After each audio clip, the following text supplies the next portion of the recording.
Hello everybody, welcome back to Screen Stars. I'm here today to review the 2018 creature feature, Primal Rage. A movie that tries to do something new and original with the Bigfoot formula that we see so often in horror movies.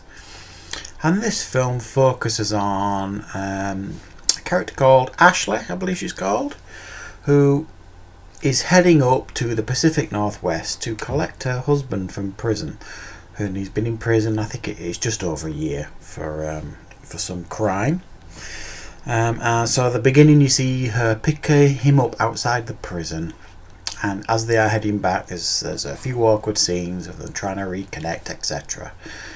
And then they run over somebody who clearly has been injured before they hit him by some kind of wild animal. They make a 911 call for help, and while they are waiting they are attacked with rocks by something in the bushes, in the trees.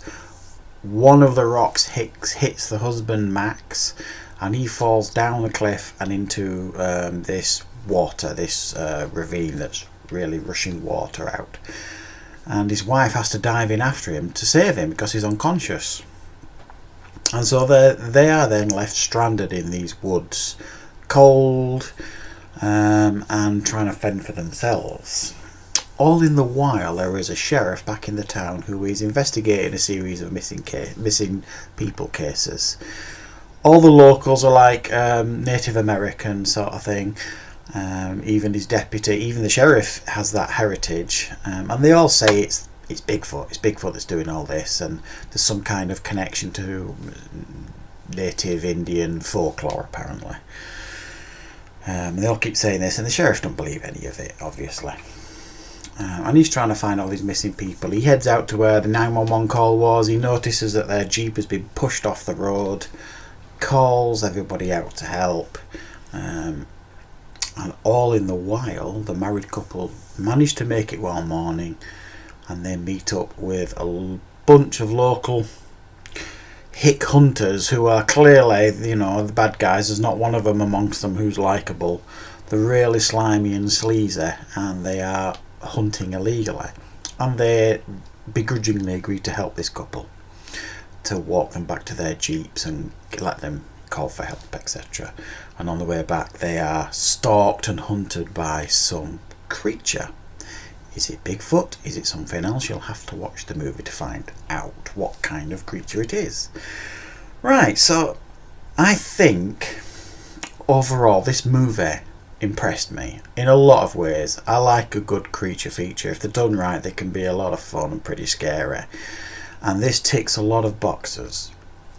What it does get right is the chemistry between the two leads, Ashley and Max, the two actors that play husband and wife, is pretty good. I think they do a really good job. I thought they were well cast. A lot of the other roles as well are pretty well cast. There's a few dodgy performances here and there, but overall the acting's of good quality. It's filmed very nice. It's got a decent budget behind it, this. Cinematography's all nice, and for me the creature design I thought was really nice, really special. I've never seen anything quite like it. It was real. I don't want to say what I felt it looked like, because it'll ruin the experience for you when you watch it. But I thought it was a really unique design of a creature. And they do put this new twist on the Bigfoot legend, and it is connected to like native Indian folklore. So when the attacks start happening, they happen in a way you don't expect. I didn't. I just thought it was going to be this huge raging beast that was going to, rip heads off and, knock trees down, all that kind of stuff. The kind of stuff you see in normal Bigfoot movies. But no, it's actually a little bit more organised than that. Is the most I want to say, because I don't want to ruin it for you. So I think they have quite a nice original twist on the Bigfoot legend here with this movie. There are problems with this movie, quite a lot of problems. There are plot holes in it that I can't really talk about without going into spoilers, but there's plot holes in this movie that you really, like I've said this before, you could drive a truck through them. If you really sit and think about them, they could potentially ruin the movie. The group of hunters at the husband and wife look to for help are really cliched. hick hunter bad guys, and you just know they're there for cannon fodder, for the creature to, creatively murder in time. It's about 15 minutes too long, this movie. I think it's an hour 45 minutes, something like that, this movie, and it felt about 15 minutes too long, and they almost over explained the lore of this creature, and the more they explained it, the less it made sense to me. So I think they overwrote sections of the movie, and they could have trimmed, I think, a good 15 minutes out of the movie. There's a strange Native American witch healing woman called the Whispering Woman, I think, who's in this movie, who herself looked like some kind of creature. It was a bizarre thing. It didn't seem to fit the movie to me.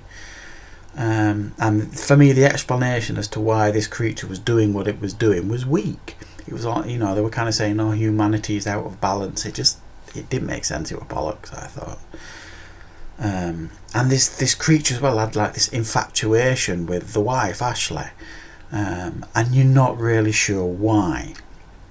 Doesn't really give a valid reason as to why it's got this infatuation with her. It doesn't explain it at all. I didn't notice any explanation anyway, but it does seem to have an infatuation with her. In fact, there's a scene where it really creepy scene where it creeps up behind her and like snips a bit of her hair off, and you're like, a bit creepy. And I thought the ending was a bit Predator, and that's all I'm going to say on the ending. Don't want to ruin it, clearly. But other than that, I thought there were a lot of really good elements in this.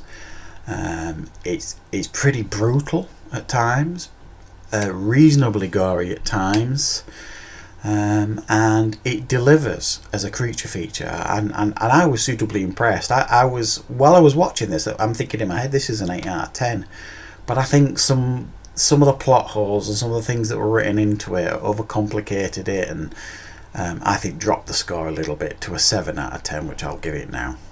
But overall, I was really impressed with this movie. I really enjoyed watching it. I was entertained throughout, and I thought this is a really, really nice creature feature. So if you like a good creature feature horror movie, I recommend checking this one out, guys. So Primal Rage.